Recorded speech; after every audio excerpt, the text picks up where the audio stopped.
পাঁচখন ৰাজ্যৰ বিধানসভা নিৰ্বাচনক লৈ তুমুল নিৰ্বাচনী প্ৰচাৰ অব্যাহত থকাৰ মাজতে কাইলৈ ছত্তীশগড় আৰু মিজোৰামত অনুষ্ঠিত হ'ব ভোটগ্ৰহণ। কাইলৈ ছত্তীশগড়ৰ প্ৰথম পৰ্যায়ৰ ভোটগ্ৰহণ।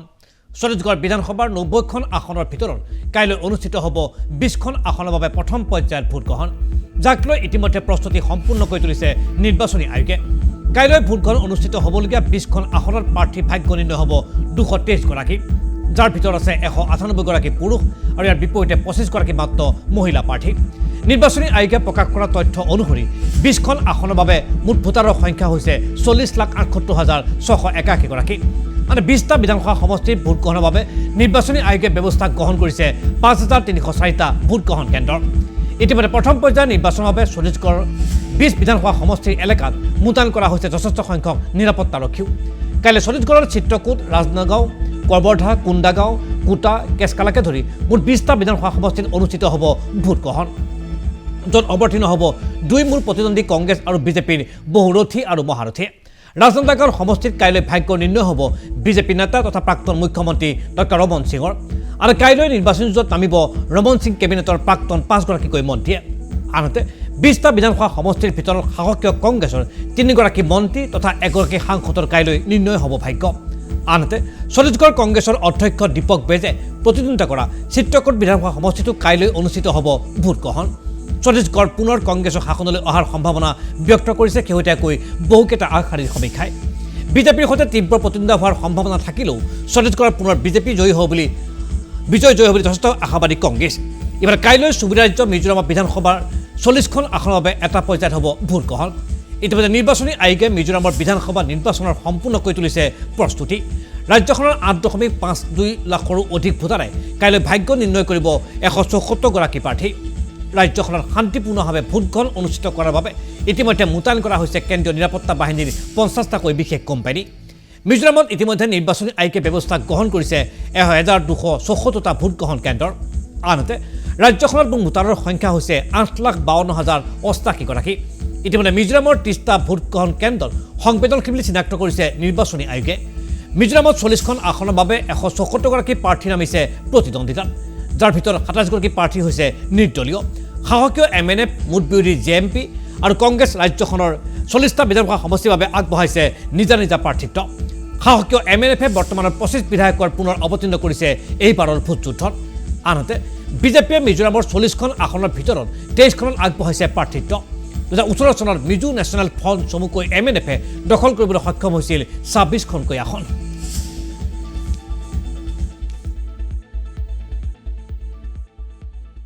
ৰাষ্ট্ৰীয় খবৰত ৰাষ্ট্ৰৰ ৰাজধানী দিল্লীৰ খবৰ।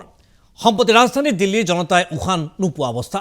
বিশেষকৈ শিশু আৰু বৃদ্ধ লোকসকলৰ বাবে দিল্লীৰ পৰিস্থিতি হৈ পৰিছে অতিকৈ ভয়ংকৰ। দিল্লীবাসীয়ে এইদৰে জীয়াতু ভোগাৰ সময়তে কিন্তু দুটা ৰাজনৈতিক দলে আৰম্ভ কৰিছে প্ৰদূষণক লৈ নিকৃষ্ট ৰাজনীতি। দিল্লীৰ শাসকীয় দল আপ আৰু বিজেপিৰ মাজত প্ৰদূষণক লৈ আৰম্ভ হৈছে তীব্ৰ আক্ৰমণ আৰু প্ৰত্যাক্ৰমণ। দিল্লীৰ বায়ু প্ৰদূষণৰ বাবে দুয়োটা দলে পৰস্পৰক দোষাৰোপ কৰা আৰম্ভ কৰিছে নিকৃষ্ট ৰাজনীতি। এনে ৰাজনীতি এতিয়া দিল্লীবাসীৰ যন্ত্ৰণাৰ প্ৰতি চৰম ভুকুটি স্বৰূপ হিচাপে আখ্যা দিয়া হৈছে। দিল্লীৰ প্ৰদূষণক লৈ আপ আৰু বিজেপিৰ মাজত ইতিমধ্যে আৰম্ভ হৈছে টুইটাৰ যুদ্ধ। ভয়াৱহ প্ৰদূষণক লৈ আম আদমী পাৰ্টীয়ে আক্ৰমণ কৰিছে দেশৰ প্ৰধানমন্ত্ৰী নৰেন্দ্ৰ মোদীক। ৰাজনৈতিক দলটোৱে এটা বিশেষ টুইট কৰিছে। টুইটটোত এখন বিশেষ পোষ্টাৰ ব্যৱহাৰ কৰা হৈছে। পোষ্টাৰখনৰ শীৰ্ষক হৈছে উত্তৰ ভাৰতৰ খলনায়ক মোদীজী আৰু তেওঁৰ বিষকাল। লগত লিখা হৈছে সমগ্ৰ ভাৰতৰ মোদীৰ বিষকাল। সমগ্ৰ বায়ু প্ৰদূষণৰ ঘটনাসমূহৰ পৰিচালক হিচাপে দেশৰ প্ৰধানমন্ত্ৰী নৰেন্দ্ৰ মোদীক আখ্যা দিয়া হৈছে এই প্ৰচাৰ অভিযানৰ জৰিয়তে। ইফালে আপৰ আক্ৰমণৰ সন্মুখীন হৈ নিশ্চুপ হৈ বহি থকা নাই ভাৰতীয় জনতা পাৰ্টীও। বিজেপিয়ে আম আদমী পাৰ্টীক আক্ৰমণ কৰিবলৈ চিনেমাৰ দৃশ্যাংশ সাঙুৰি কৰিছে বিশেষভাৱে টুইটত বিজেপিয়ে ছাৰা আলী খানৰ এখন চিনেমাৰ ভিডিঅ' আপলোড কৰিছে। ভিডিঅ'টো ছাৰা আলী খানে কৈছে, দিল্লীত কেৱল উশাহ ল'ব নোৱাৰি, দিল্লীত বাকী সকলো ভাল। ইয়াৰ পাছতে কেপশ্যন লিখা হৈছে, দিল্লীত এতিয়া উশাহৰ জৰুৰী অৱস্থা, কাৰণ দিল্লীৰ মুখ্যমন্ত্ৰী অৰবিন্দ কেজৰিৱাল। এইদৰে এফালে দিল্লীৰ জনতা বায়ু প্ৰদূষণত যন্ত্ৰণাগ্ৰস্ত হৈছে আৰু আনফালে আম আদমী পাৰ্টী আৰু বিজেপি নেতাসকলৰ মাজত আৰম্ভ হৈছে নিকৃষ্ট টুইট যুদ্ধ। আম আদমী পাৰ্টীৰ চৰকাৰে চুবুৰীয়া হাৰিয়ানাক জগৰীয়া কৰিবলৈ বিচাৰিছে দিল্লী বায়ু প্ৰদূষণৰ বাবে। বিজেপি শাসিত হাৰিয়ানাৰ বৰ্তমান কৃষকসকলে পথাৰত জ্বলাব ধৰিছে শস্যৰ অৱশিষ্ট অংশ। ইয়াৰ পৰা নিৰ্গত হোৱা ধোঁৱা আৰু গেছ পথাৰে কঢ়িয়াই আনিছে দিল্লীলৈ ভয়ানক বিপৰ্যয়। হাৰিয়ানাৰ বিজেপি চৰকাৰে এইদৰে শস্যৰ অংশ জ্বলাই দিয়া বাধা আৰোপ কৰাত ব্যৰ্থতা প্ৰদৰ্শন কৰিছে। ইয়াৰ বাবে দিল্লীবাসী জনতাৰ সন্মুখীন হ'ব লগা হৈছে বুলি গুৰুত্বপূৰ্ণ অভিযোগ উত্থাপন কৰিছে আম আদমী পাৰ্টীৰ চৰকাৰে। আপ আৰু বিজেপিৰ এনে আক্ৰমণ আৰু প্ৰত্যাক্ৰমণত জনতাৰ মাজত সৃষ্টি হৈছে বিৰূপ প্ৰতিক্ৰিয়া। দৰাচলতে দিল্লী প্ৰদূষণ ৰোধত ব্যৰ্থ হৈছে আপ চৰকাৰৰ লগতে কেন্দ্ৰৰ মোদী চৰকাৰো। কিন্তু কোনো এখন চৰকাৰে স্বীকাৰ কৰিব বিচৰা নাই তেওঁলোকৰ ব্যৰ্থতাৰ দায়িত্ব। আনফালে বায়ু প্ৰদূষণ ৰোধ কৰাৰ ক্ষেত্ৰত দুইখন চৰকাৰে ৰাজনৈতিক শত্ৰুতাৰ বাবে পৰস্পৰে নকৰা সহযোগিতা। এনে অসহযোগিতাৰ বাবেই দিল্লী বায়ু প্ৰদূষণৰ সমস্যা কোনোকালে সমাধান হোৱা নাই। পাৰস্পৰিক সহযোগিতাৰ পৰিৱৰ্তে অযথা আক্ৰমণ আৰু প্ৰত্যাক্ৰমণ কৰাতেই দুয়োটা দল ব্যস্ত আছে বুলি ইতিমধ্যে অভিযোগ উত্থাপন কৰিছে দেশৰ সচেতন নাগৰিক সমাজে। এনে সময়ত আগন্তুক এটা পোষাকৰ বাবে দিল্লীবাসীয়ে অধিক যন্ত্ৰণা ভোগাটো নিশ্চিত হৈ পৰিছে। কাৰণ এইখিনি সময়ত হাৰিয়ানাৰ কৃষকসকলে অব্যাহত ৰাখিব শস্যৰ অৱশিষ্ট অংশৰ দাহন। আনফালে দেৱালীতো দিল্লীত ফুটোৱা হ'ব বৃহৎ পৰিমাণৰ আতচবাজি। আহক চাওঁ এই সমগ্ৰ পৰিৱেশ সন্দৰ্ভত কি ক'ব খুজিছে ভাৰতীয় জনতা পাৰ্টিৰ মুখপাত্ৰই।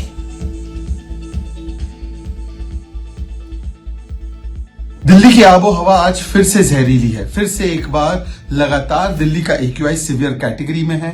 फिर से एक बार दिल्ली का AQI कहीं 500, कहीं 600, कहीं 700 पार हो चुका है और कहीं पर तो 999 तक जा रहा है। उसके आगे तो मीटर बढ़ता भी नहीं है। दिल्ली का AQI जो है वो 5 सालों में सबसे खराब स्थिति में आ पहुंचा है। ये इसलिए हुआ है, दिल्ली आज गैस चेंबर इसलिए बनी है क्योंकि अरविंद केजरीवाल और आम आदमी पार्टी ने पिछले 8-9 वर्षों में केवल प्रदूषित राजनीति की है, दोषारोपण की राजनीति की है। सत्ता में आने से पहले पंजाब में दिल्ली के मुख्यमंत्री अरविंद केजरीवाल कहते थे कि दिल्ली की प्रदूषण का मुख्य कारण पंजाब में जलने वाली पराली है। ये उनके बयान है। उन्होंने कहा कि मेरे आते ही, आम आदमी पार्टी के आते ही पंजाब में पराली की समस्या को समाप्त कर देंगे। अब उनकी सरकार को काफी समय होने के बाद भी पंजाब में पराली की समस्या खत्म होने के बदले बढ़ती जा रही है। कल ही 3000 से ज्यादा घटनाएं पंजाब में पराली जलाने की सामने आई हैं। जिस प्रकार से वहां पर पराली के लगातार जलने के इंसिडेंट्स हो रहे हैं, सवाल तो ये बनता है कि अरविंद केजरीवाल जी, उस घोल का क्या हुआ? जो घोल आप पंजाब में छिड़कने वाले थे और सारी पराली की समस्या को समाप्त करने वाले थे, उस पर 23 करोड़ रुपए विज्ञापन पर खर्च हुए। क्या हुआ उस बायोडिकम्पोजर का? क्या हुआ उन मशीनों का जो खरीद कर? দেখিবলৈ পালে বিজেপিৰ জ্যেষ্ঠ নেতা তথা দিল্লীৰ বিজেপিৰ মুখপাত্ৰ শ্বাহনাজ পুনৱালাৰ বক্তব্য। দিল্লীৰ বায়ু প্ৰদূষণৰ বাবে তেওঁ পোনপটীয়াকৈ জগৰীয়া কৰিছে দিল্লীৰ আম আদমি চৰকাৰক। কিন্তু আম আদমি চৰকাৰো এতিয়া হাত সাৱটি বহি থকা নাই। আম আদমি পাৰ্টিৰ চৰকাৰৰ মুখপাত্ৰ গোপাল ৰয়ে এই সম্পৰ্কত আজি সাংবাদিকক কিছু বক্তব্য প্ৰদান কৰিলে। আৰু এইদৰে আৰম্ভ হৈছে দিল্লীৰ প্ৰদূষণক লৈ বিজেপি আৰু আম আদমি পাৰ্টিৰ মাজত বোকা ছটিওৱাৰ নিকৃষ্ট ৰাজনীতি। আহক চাওঁ গোপাল ৰায় কি ক'ব খুজিছে। जहां तक पराली की बात है, इसको समझना बहुत जरूरी है।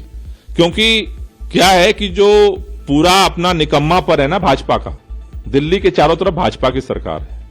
आज मौसम विभाग क्या कर रहा है, केंद्र सरकार का आज मौसम विभाग का आप प्रेडिक्शन को आप पढ़िए, वो कह रहा है कि हवा की स्पीड काफी कम है। जब हवा की स्पीड काफी कम है तो आज की तारीख में दिल्ली के अंदर, पूरे उत्तर भारत के अंदर जो प्रदूषण है, उस प्रदूषण में जो कंट्रीब्यूशन है उसमें गाड़ियों का है, डस्ट का है, बायोमास बर्निंग का है और पराली का है। ये 4 फैक्टर है। इन 4 फैक्टर में पंजाब में पराली पिछले साल से आधी जली है। केंद्र सरकार का आंकड़ा है, उन्होंने भी जारी किया। लेकिन पराली जल रही है। लेकिन उस पराली का, पंजाब के पराली के धुएं का आज दिल्ली पे उतना असर नहीं है जितना हरियाणा, उत्तर प्रदेश का है। क्यों? क्योंकि हवा की स्पीड ही नहीं है। हवा जब चलेगी नॉर्थ वेस्ट की, जब हवा चलेगी तभी तो पंजाब से पराली यहां आएगी। अभी तो जो इसके चारों तरफ का धुआं है वही इसको चोक कर रहा है। हरियाणा में जो पराली जल रही है, जो उत्तर प्रदेश में पराली जल रही है, उसी का धुआं तो दिल्ली पहुंच रहा है, हवा ही नहीं चल रही है।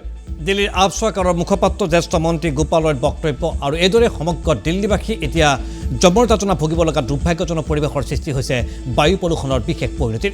কিন্তু এই মুহূৰ্ততো ৰাজনৈতিক দলৰ নেতা আৰু কৰ্মীসকলৰ মাজত আৰম্ভ হৈছে মুখ চুপতি মৰাৰ আন এখন নতুন ৰাজনীতি। ইয়াকে কয় ক্ষমতাৰ ৰাগিত মত্ত এইসকল ৰাজনৈতিক নেতা। আৰু দিল্লীত এতিয়া মৃত্যুঞ্জয়ৰ ৰূপত বায়ু প্ৰদূষণ। বিষাক্ত বায়ুত উশাহ লৈ প্ৰতিদিনে ৰোগাক্ৰান্ত হৈছে শ শ দিল্লীবাসী। বায়ু প্ৰদূষণ ৰোধৰ বাবে দিল্লীৰ আপ চৰকাৰে বিভিন্ন কাৰ্যব্যৱস্থা ইতিমধ্যে গ্ৰহণ কৰিছে। কিন্তু বিগত দিনকেইটাৰ কেৱল ব্যৰ্থতাৰ সন্মুখীন হৈছে চৰকাৰখন। ইয়াৰ বাবে আজি আপ চৰকাৰখনে গ্ৰহণ কৰিলে এটা বিশেষ ব্যৱস্থা। দিল্লীত বাহন চলাচলৰ ক্ষেত্ৰত অড ইভেন ব্যৱস্থা পুনৰ প্ৰৱৰ্তনৰ সিদ্ধান্ত গ্ৰহণ কৰিলে আজি দিল্লীৰ আপ চৰকাৰে। যান বাহনৰ পৰা নিৰ্গত ধোঁৱা আৰু গেছে ৰাজধানীৰ বায়ু প্ৰদূষণৰ প্ৰতি ভয়াৱহ ভৱিষ্যত কঢ়িয়াই লৈ আহিছে। তাৰ বাবে ৰাজপথত যিমান পাৰে কম সংখ্যক বাহন চলাচলৰ লক্ষ্য আপ চৰকাৰৰ। যুগ্ম অযুগ্ম আঁচনিখনত বাহনৰ নম্বৰ প্লেটৰ শেষৰ সংখ্যাৰ ওপৰত ভিত্তি কৰি চলাচলৰ অনুমতি প্ৰদান কৰা হয়। ইয়াৰ অধীনত যুগ্ম সংখ্যাৰে শেষ হোৱা নম্বৰ প্লেটৰ বাহনসমূহ যুগ্ম তাৰিখত চলাব লাগিব। আনহাতে অযুগ্ম সংখ্যাত সমাপ্ত হোৱা নম্বৰ প্লেটৰ বাহনসমূহ অযুগ্ম তাৰিখত ৰাজপথত চলাব পাৰিব। আজিৰ দিনটোত দিল্লীৰ বায়ুৰ গুণগত মান 411। এই মান গুৰুতৰ পৰ্যায়ত। এনে পৰ্যায়ত প্ৰদূষিত বায়ুৱে মানুহৰ হৃদৰোগ, হাওঁফাওঁৰ ৰোগ, কৰ্কট ৰোগ আদি সৃষ্টি কৰিব পাৰে। গতিকে জনস্বাস্থ্যৰ প্ৰতি প্ৰবল ভাবুকি হৈ পৰা বায়ু প্ৰদূষণ ৰোধৰ ক্ষেত্ৰত এতিয়া অন্তিম প্ৰচেষ্টা হৈছে যুগ্ম অযুগ্ম ব্যৱস্থা প্ৰৱৰ্তন আপ চৰকাৰৰ। দেৱালীৰ পাছত 13 নৱেম্বৰৰ পৰা 19 নৱেম্বৰলৈকে দিল্লীত বাহাল থাকিব এই বিশেষ ব্যৱস্থা।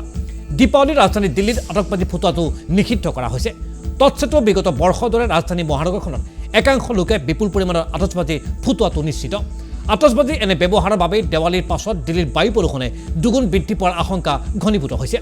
যুগ্ম অযুগ্ম ব্যৱস্থা ৰূপায়ণেৰে দেৱালীৰ পাছত অত্যাধিকভাৱে বৃদ্ধি পোৱা বায়ু প্ৰদূষণ ৰোধৰ প্ৰয়াস চলাব আপ চৰকাৰে। আজি এখন সংবাদমেলত দিল্লীৰ পৰিৱেশ মন্ত্ৰী গোপাল ৰয়ে যুগ্ম অযুগ্ম ব্যৱস্থা প্ৰৱৰ্তনৰ ঘোষণা কৰিলে। ইয়াৰ লগতে বায়ু প্ৰদূষণ ৰোধৰ বাবে অন্য কেইবাটাও ব্যৱস্থা অব্যাহত ৰাখিছে দিল্লীৰ আপ চৰকাৰে। ৰাজধানী মহানগৰখনত সকলো ধৰণৰ নিৰ্মাণ কাৰ্য বন্ধ ৰাখিছে আপ চৰকাৰে। দিল্লীৰ BS3 পেট্ৰল আৰু BS4 ডিজেল কাৰৰ চলাচল ইতিমধ্যে নিষিদ্ধ কৰিছে চৰকাৰে। ৰাজধানীৰ বিদ্যালয়সমূহৰ 9ম শ্ৰেণীলৈকে সকলো শ্ৰেণী বাতিল কৰিছে দিল্লীৰ শিক্ষা বিভাগে। এনে ব্যৱস্থাসমূহৰ ৰাজধানীত প্ৰদূষিত নিয়ন্ত্ৰণ নহ'লে অধিক কঠোৰ ব্যৱস্থা গ্ৰহণ কৰিব দিল্লীৰ আপ চৰকাৰে। দিল্লীৰ পৰিৱেশ মন্ত্ৰীয়ে অৱগত কৰা মতে ইয়াৰ পাছত দিল্লীৰ চৰকাৰী বেচৰকাৰী কৰ্মচাৰীসকলক লৈ গ্ৰহণ কৰা হ'ব আন কেতবোৰ গুৰুত্বপূৰ্ণ ব্যৱস্থা। এই ব্যৱস্থা মতে দিল্লীৰ 50% চৰকাৰী বেচৰকাৰী কৰ্মচাৰীয়ে ঘৰৰ পৰা কাৰ্য সম্পাদন কৰিব পাৰিব। আনহাতে দিল্লীৰ ট্ৰাকৰ প্ৰৱেশ সম্পূৰ্ণৰূপে বন্ধ কৰি দিয়া হ'ব। আজি মুখ্যমন্ত্ৰী অৰবিন্দ কেজৰিৱালে দিল্লী প্ৰদূষণক লৈ এখন জৰুৰী বৈঠকতো অংশগ্ৰহণ কৰিলে। বৈঠকতে এনে ধৰণৰ ব্যৱস্থা গ্ৰহণৰ সিদ্ধান্ত গ্ৰহণ কৰা হয়। এতিয়া লক্ষণীয় হ'ব আপ চৰকাৰৰ এনে ব্যৱস্থাসমূহে কিমানলৈ দিল্লীৰ প্ৰদূষণ নিয়ন্ত্ৰণ কৰিবলৈ সক্ষম হয়। এটা কথা নিশ্চিত যে ৰাজধানীৰ প্ৰদূষণ নিয়ন্ত্ৰণ আপ চৰকাৰৰ বাবে এতিয়া হৈ পৰিছে প্ৰবল প্ৰত্যাহ্বান।